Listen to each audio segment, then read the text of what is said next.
ভারতীয় দলে খেলার সময় শুভাশিস চোট পেয়েছিলেন বলে অভিযোগ করেছিল মোহনবাগান এবং তার জন্য এবার তাদের কোনো ফুটবলারকেই জাতীয় দলের শিবিরে ছাড়বে না বলে জানিয়ে দিয়েছিল তারা। এবার ফেডারেশন চিঠি দিয়ে জানিয়ে দিল মোহনবাগান অধিনায়ক শুভাশিস আইএসএল ফাইনালে খেলার সময় চোট পেয়েছিলেন।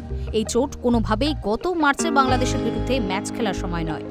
ফেডারেশনের উপসচিব এম সত্যনারায়ণ মোহনবাগানকে দেওয়া চিঠিতে লিখেছেন, গত 25শে মার্চ এএফসি এশিয়ান কাপের যোগ্যতা অর্জন পর্বে বাংলাদেশের বিরুদ্ধে ম্যাচে শুভাশিস বসু মোটেই চোট পাননি।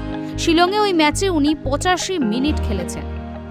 তারপর তাকে তুলে নেওয়া হয়েছিল, কিন্তু সেটা ট্যাকটিক্যাল কারণে, চোটের জন্য নয়। তারপর 3 এবং 7 এপ্রিল আইএসএল সেমিফাইনালের দুটো পর্বেতেই উনি পুরো ম্যাচ খেলেছেন।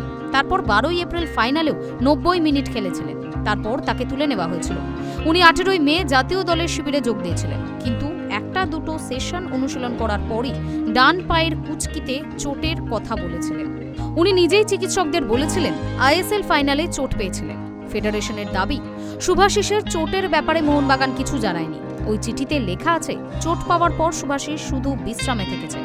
দীর্ঘ 1 মাস পরে আবার শিবিরে যোগ দিয়েছিলেন। এই সময় ওর কোনো পরীক্ষা বা রিহ্যাব হয়নি। এগুলো জাতীয় দলের মেডিকেল দল বা সাপোর্ট স্টাফদের কিছুই জানানো হয়নি।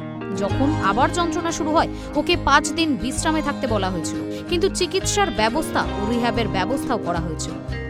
ফেডারেশনের দাবি, শুভাশিসকে জাতীয় দলের চিকিৎসকদের পরামর্শ মেনে 5ই জুন শিবির থেকে ছেড়ে দেওয়া হয়েছিল। সত্যনারায়ণ চিঠিতে লিখেছেন, যদিও শুভাশিসকে দেখে সুস্থ মনে হয়েছিল এবং কোচ চেয়েছিলেন তিনি 9 জুন এএফসি এশিয়ান কাপ যোগ্যতা অর্জনের ম্যাচ খেলুন, কিন্তু চোট বেড়ে যাবে ভেবে চিকিৎসকদের পরামর্শ অনুযায়ী 5ই জুন শুভাশিসকে শিবির থেকে ছেড়ে দেওয়া হয়েছিল। শুভাশিস যখন ক্লাবের তত্ত্বাবধানে রিহ্যাব করছিলেন, তখন আমাদের চিকিৎসক দল সবসময় ওর সঙ্গে যোগাযোগ রেখেছিল।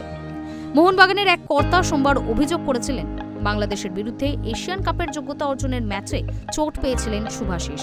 সেই কারণে এখনো মাঠে ফিরতে পারেননি। ওই কর্তা বলেছিলেন, যতবার ওরা আমাদের ফুটবলার নিয়েছে 3-4 জন চোট নিয়ে ফিরেছে। ফেডারেশন কোনো রকম যোগাযোগ করেনি, ফুটবলারদের খেয়ালও রাখেনি। শুভাশিসের উদাহরণ দিয়ে তিনি বলেছেন, শুভাশিসের দিকে দেখুন, এখনো রিহ্যাবে রয়েছে, এখনো মৌসুমের একটা ম্যাচেও খেলতে পারেনি। আমরা তো ওর বেতন দিচ্ছি, কিন্তু ফেডারেশনের তরফে কেউ একটা খোঁজও নেয়নি ওর ব্যাপারে। ফিফা উইন্ডো না হওয়ায় আমরা ফুটবলার ছাড়তেই বাধ্য নই। চোট পেলে কেউ দায়িত্ব নেবে না। High news network.